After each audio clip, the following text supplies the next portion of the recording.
भक्तजनों, हर हर महादेव।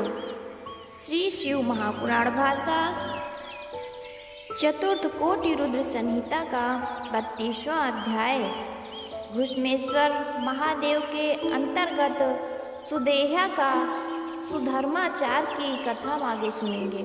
सूत जी बोले, हे मुनि सत्तम, इसी प्रकार जो पहले घृष्मेश्वर नामक ज्योतिर्लिंग कहा है, अब मैं उसके महात्म को कहता हूँ। ध्यान देकर सुनिए। दक्षिण दिशा में जो देव नामक पर्वत है, उस पर भरद्वाज गोत्र का सुधर्मा नामक एक वेद का ज्ञाता ब्राह्मण रहता था, जिसके पास उसकी परम सुंदरी भार्या पतिव्रता और बड़ी ही शिव भक्ता थी।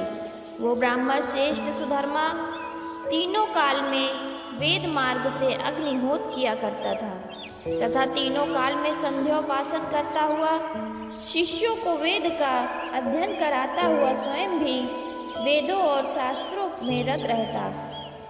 वो बड़ा धनी तथा सज्जनों का गुणग्राही, बड़ा दानी, शिव कर्म में रुचि रखने वाला एवं नित्य शैव पुरुषों का सत्कार करने वाला शैव था।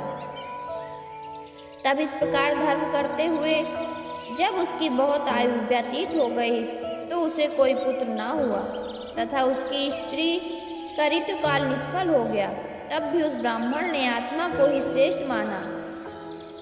आत्मा को श्रेष्ठ मानकर अपने निपुत्री होने का मन में कुछ भी दुख न किया, परंतु उसकी स्त्री को बड़ा दुख हुआ।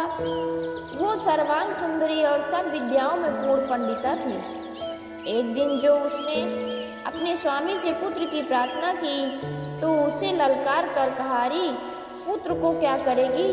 कौन किसका पुत्र है और कौन किसकी माता? कौन किसका पिता है? सारा त्रैलोक्य तो स्वार्थ तत्पर है, तो इस बात की कुछ भी चिंता ना कर। ये सुन स्त्री चुप हो गई। परंतु जब एक दिन सुधर्मा ने सुदेहा नामक वो स्त्री कुछ स्त्रियों के साथ बैठी थी, तभी अन्य स्त्रियों ने नारी स्वभाव से पुत्र के लिए उसके रूप आदि की बड़ी ही धुतकारा और कई दुर्वचन भी कहे। तब उन स्त्रियों से लज्जित हुई सुदेहा अपने घर में आकर बहुत दुखी हुई और अपने स्वामी के पास बैठकर वो सब वृतांत कह सुनाया। परंतु इस पर भी उस शिव भक्त ब्राह्मण ने कुछ दुख नहीं माना और स्त्री से कहा, कहने दो, जो होनी होगी वो होकर रहेगी, तुम इसका दुख ना करो। परंतु इतना कहने से भी उसकी स्त्री का दुख ना गया और वो फिर आग्रह करने लगी कि जैसा भी हो किसी न किसी उपाय से तुम पुत्र उत्पन्न करो। तुम मेरे प्रिय हो, नहीं तो मैं अपने प्राण त्याग दूंगी। उसके इस कथन को सुनकर तथा आग्रह से व्याकुल हो उस श्रेष्ठ ब्राह्मण सुधर्मा ने शिव जी का स्मरण किया।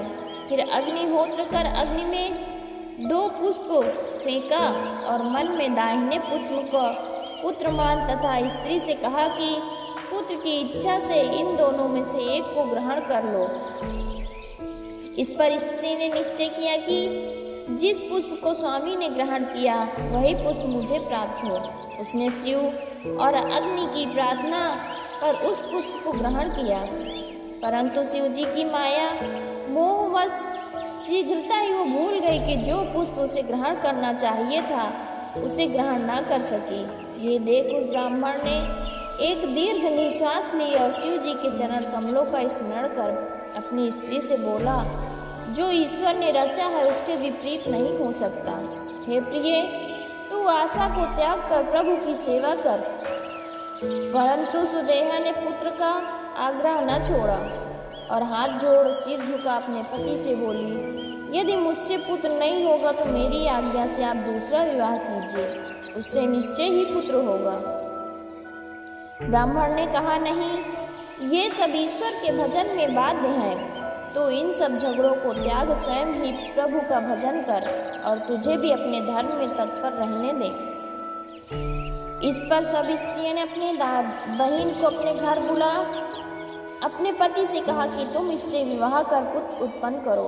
ब्राह्मण ने कहा, नहीं, जब मैं इससे विवाह कर लूँगा और जब ये मेरी स्त्री होकर पुत्रवती होगी तब तू इससे ईर्ष्या करने लगेगी। स्त्री ने कहा, नहीं, मैं ऐसा नहीं करूँगी, तुम पुत्र उत्पत्ति के लिए विवाह कर लो, मैं आज्ञा देती हूँ। इस प्रकार स्त्री के प्रार्थना से ब्राह्मण ने घुस्मा से विवाह किया।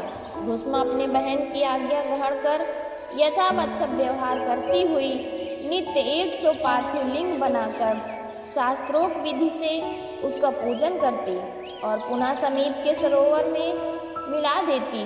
इस प्रकार नित्य शंकर जी का पूजन करते हुए उसको बहुत समय बीत गया और सब कामनाओं को पूर्ण करने वाली लक्ष्य संख्य पूर्ण हुई। तब शिव जी की कृपा से उसके सर्वांग सुंदर, भाग्यवान और कल्याण तथा गुणों का पात्र श्रेष्ठ पुत्र उत्पन्न हुआ। उसे देखकर ब्राह्मण बहुत प्रसन्न हुआ, परंतु वो धर्मात्मा इस प्रकार के सुखों में लिप्त न हुआ। ज्ञान धर्म पारायण ब्राह्मण ने केवल आनंद ही माना, परंतु वो सुदेहा घुस्मा से बड़ी ईर्ष्या करने लगी। यहाँ तक कि पहले जो उसका हृदय शीतल था अब वो तलवार के समान हो गया। तो फिर जो कुत्सित कर्म उसके आगे कहिए, उसे मैं कहता हूँ सुनो। चतुर्थ कोटि रुद्र संहिता का 32वां अध्याय समाप्त। 33वां अध्याय घुस्मा की भक्ति से घुस्मेश्वर उत्पत्ति वर्णन। सूत जी बोले, तब अपनी छोटी बहन को पुत्र हुआ एवं उस प्रकार उसे सुखी हुआ देखकर उसकी बड़ी बहन सुदेहा को बड़ा दुख हुआ और वो उससे विरोध करने लगी। जहाँ अन्य मनुष्य पुत्रवती घुस्मा की प्रशंसा करते वहाँ सुदेहा उसे सहन न करती। उसका हृदय प्रज्वलित कर अग्नि के समान जलने लगता था। जब वो पुत्र बड़ा हो गया तब अन्य ब्राह्मण उसका विवाह करने आए। सुधर्मा ने सविधि उसका विवाह किया। सुधर्मा घुस्म के साथ आनंद पूर्वक रहने लगा। सब घुस्मा का सम्मान करने लगे। इससे घुस्मा तो बड़ी प्रसन्न रहती और सुदेहा दुखित रहे उसके सुख को ना देख सकती। निदान वो मूर्छित हो पृथ्वी पर गिर पड़ी। घुस्मा ने कहा, ये दोनों बहू बेटे तो तुम्हारे ही हैं, मेरे नहीं। बहू और बेटा भी आपके पास रहते हैं तथा माता का सा आदर देते हैं। उसका पति सुधर्मा भी अपनी बड़ी स्त्री सुदेहा को अधिक मानता और कनिष्ठा घुस्मा को नहीं था। नहीं तो भी वो ज्येष्ठा सुदेहा द्वेष करती ही रहती थी। निदान एक दिन उसने अपने मन में दुखित हो यह विचार किया कि दुखों को शांति कैसे होगी। उसने घुस्मा के आंसुओं में अपनी ही शांति मानी। उसने उसके उस मधुर भाषी पुत्र को मार डालना चाहा। उसके कर्तव्य का कुछ भी विचार न रहा। उसका आत्मघाती कठोर भाव हो गया। फिर तो एक दिन रात में छुरी लेकर ज्येष्ठा सुदेहा अपने पास सोते हुए उस पुत्र के अंग को काट कर उसे मार डाला और रात ही रात उसे सरोवर में ले जाकर फेंक दिया, जहाँ की घुस्मा नित्य ज्योतिर्लिंगों को मिलाती थी। जब सुदेहा उसे वहाँ फेंक कर आई और नित्य कार्य में लगी तो उधर प्रातःकाल होने पर पुत्र की बहू जो सोकर उठी तो अपने पति के खाट को खून से सनी देखकर दहाड़ मारकर रोने लगी और उसकी सास घुस्मा तो हाय हाय मैं मर गई ऐसा कहते हुए विलाप करने लगी तथा वो पैशाचिक कर्म करने वाली सुदेहा भी आकर रोने लगी। परंतु इतने महान कष्ट में भी घुस्मा ने शोक त्याग कर अपना नित्य का पार्थिव पूजन नहीं त्यागा और एकमात्र कालों के काल और सत्पुरुषों की गति वाले प्रभु ईश्वर शंभु का भरोसा किया। उसने शिव तत्व का विचार कर कुछ भी दुख नहीं किया और पार्थिव लिंग के नामों का उच्चार करती हुई वो सरोवर के तट पर पार्थिव विसर्जन करने गई। जब वो पार्थिव सरोवर में मिलाकर घर की ओर मुड़ी तो क्या देखा कि उसका पुत्र किनारे पर खड़ा है। तब घुस्मा ने उसकी ओर देखा तो उसने कहा, हे माता, आओ मैं तुमसे मिलूंगा। तुम्हारे पुण्य प्रताप से तथा सदाशिव भगवान की कृपा से मैं जिंदा हो गया हूँ। परंतु भस्मा को इससे हर्ष शोक कुछ भी ना हुआ और वो पूर्ववत स्थित रही। फिर तो उसी समय ज्योति स्वरूप महेश्वर संतुष्ट होकर वहाँ प्रकट हो गए और उससे बोले, हे वीरांगने, मैं प्रसन्न हूँ, वर मांगो। उस देहा ने जो इस प्रकार पुत्र का वध किया था, इससे मैं उसे अपने त्रिशूल से मारूंगा। परंतु भस्मा ने सिर झुका हाथ जोड़ शिव जी से प्रार्थना की, हे स्वामी, सुदेहा मेरी बहन है, आप उसकी रक्षा कीजिए। शिव जी ने कहा, नहीं, उसने तेरा अपराध किया है, वो मारने योग्य ही है, तू उसका उपकार क्यों मानती है? भस्मा ने कहा, हे सदाशिव, आपके दर्शन मात्र से पाप दूर हो जाते हैं, अतः ये जो आपका दर्शन हुआ है उससे तो पाप भस्मसात हो ही जाएंगे, परंतु जो आपने हानिकर्ता के साथ भी भलाई ही करते हैं, उसका भी दर्शन पाप नाशक है। हे सदाशिव, ऐसा विचार मैंने भगवान का सुंदर वचन सुना है।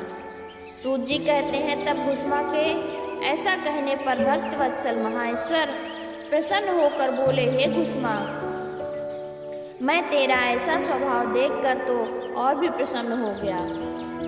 अब तू और कोई अन्य वर मांग, मैं तेरे सब मनोरथ पूर्ण करूँगा। इस पर भस्मा ने कहा, हे नाथ, यदि आप मुझ पर इतने प्रसन्न हैं तो वर देना चाहते हैं तो मेरी यही प्रार्थना है कि संसार की रक्षा के लिए आप सर्वदा यही निवास कीजिए। शिव जी एवमस्तु, अर्थात ऐसा ही होगा कहकर भस्मेश नाम से अपने शुभ ज्योतिर्लिंग द्वारा वहाँ स्थित हो गए और कहा कि हे सुब्रते, 100 पीढ़ी तक ऐसे ही श्रेष्ठ पुत्र तेरे वंश में उत्पन्न होंगे, इसमें संदेह नहीं। फिर तो उसी समय वहाँ सुधर्मा और सुदेहा भी आए तथा भस्मा के साथ सबने मिलकर शिव जी की 100 परिक्रमा की। फिर शिव जी की पूजा से सबने मलिनता त्याग परम सुख पाया और सुदेहा पुत्र को जीवित देख बड़ी लज्जित हुई। उसने दोनों से अपने पापों के लिए क्षमा मांगी, प्रायश्चित किया। तब से घुसमेश नामक ज्योतिर्लिंग वहाँ उत्पन्न हुआ, जो अपने दर्शन और पूजन से भक्तों के सुख की वृद्धि कराता है। हे ऋषियों, इस प्रकार मैंने 12 शंख वाली ज्योतिर्लिंग की ये सर्व कामदायक और मुक्ति भुक्ति प्रदायक कथा कही। जो इसे भक्ति पूर्वक पढ़ता और सुनता है, उसके सब पाप छूट जाते हैं तथा वो मुक्ति का लाभ उठाता है। श्री शिव महापुराण चतुर्थ कोटि रुद्र संहिता का 33वां अध्याय समाप्त। भक्तजनों, हर हर महादेव, हर हर महादेव।